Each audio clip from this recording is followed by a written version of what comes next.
దివ్య ఇలా నాకెందుకు అనిపిస్తుందో తెలియాలంటే వీడియో చివరి వరకు చూడండి.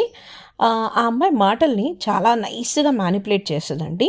అంటే ఇప్పుడు ఎవరైనా ఏదన్నా అన్నారనుకోండి, ఎవరిదాకా ఎందుకు నిన్న తనుజ టాస్క్ జరుగుతున్నప్పుడు, నాన్న మీ ఆట మీరు ఆడండి, వేరే వాళ్ళు గ్రడ్జెస్ పెట్టుకున్న వేరే వాళ్ళ గ్రడ్జెస్ని మీరు ఆడొద్దు అని చెప్తుంది.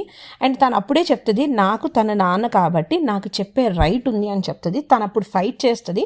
ఆ ఫైట్ తర్వాత రీతుతో అంటుంది అనమాట, కళ్యాణ్ మీద శ్రీజ మీద నాకు ఏదో గ్రడ్జ్ ఉంది అనేది తనుజ ఫీలింగ్. సో నా మాట లేని భరణి గారు ఆడేస్తున్నారు అని ఉద్దేశంతో ఆ అమ్మాయి నన్ను అలా అన్నది అని చెప్తుంది. సో నాకు ఇక్కడ ఒకటి, తన స్టేట్మెంట్స్ తనకే కాంట్రడిక్ట్ అవుతాయి చాలాసార్లు దివ్య విషయంలో. అండ్ అలానే మ్యానిపులేట్ అని ఎందుకు అన్నాను అంటే, నిన్న నైట్ అర్ధరాత్రి గుసగుసలు ఏదైతే జరిగిందో ఆ టైంలో డైరెక్ట్గా తనుజ వచ్చి దివ్యకు చెప్తుంది అనమాట, నీకెందుకో వాళ్ళిద్దరు నచ్చరు, మీ రీజన్స్ నీకు ఉండొచ్చు, లోపలికి వచ్చిన తర్వాత అందరి మీద నీకు ఒపీనియన్ మారింది కానీ వాళ్ళ మీద నీకు ఒపీనియన్ మారలేదు. సో నీకు ఏదైతే కళ్యాణ్ మీద నచ్చడో దాన్ని నువ్వు నాన్న కలిపి కళ్యాణ్ మీద రివెంజ్ తీర్చుకుంటున్నారని అనుకొని రీతు డిమాండ్కి మీరు సపోర్ట్ చేస్తున్నారు, దానివల్ల నాకే కదా ఇబ్బంది. సో అందుకే నా గేమ్ నేను ఆడేటప్పుడు నాన్న అని నేను చెప్పాను అని అంది. సో రీతు వాళ్ళ మీద అంత దమ్ముగా తనుజ మీద బ్లేమ్ చేసిన దివ్య, తనుజ అదే క్వశ్చన్ అడిగినప్పుడు ఆన్సర్ చేయలేకపోయింది.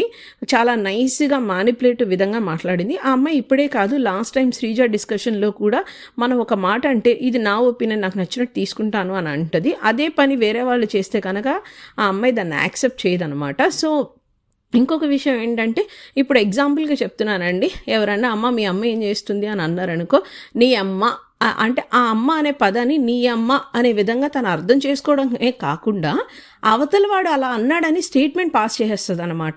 సో నాకు అక్కడ అమ్మాయి మ్యానిపులేటివ్ అనిపిస్తుంది. పోనీ పాస్ చేస్తే ఏదో గొడవకే పాస్ చేసిందని అనుకోవడానికి లేదండి. అవతల వాడు ఇదే స్టేట్మెంట్ పాస్ చేశాడని స్టిక్ అయ్యి మళ్ళీ 10 మందికి, అంటే తనకున్న గ్యాంగ్ ఎవరైతే ఉన్నారో వాళ్ళకి చెప్పి వాళ్ళని నమ్మిస్తుంది. సో ఆ విషయంలో తను భరణి గారిని మ్యానిపులేట్ చేస్తుంది అండ్ సక్సెస్ఫుల్గా అందులో సక్సీడ్ అవుతుంది అనమాట.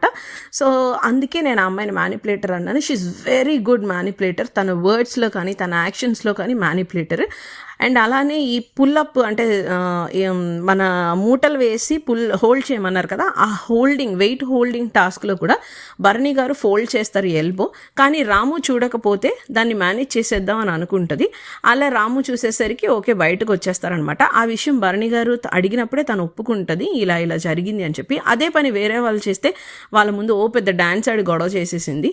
నేను నిజాయితీగా ఉంటాను, నేను ట్రూత్ఫుల్గా ఉంటాను, నేను ఇలా ఉంటానని అనే వ్యక్తి తన వర్డ్స్కి తన కాంట్రడిక్ట్ అయ్యే విధంగా తన గేమ్ ఉండకూడదు కదా. So that's why she's a manipulator for me.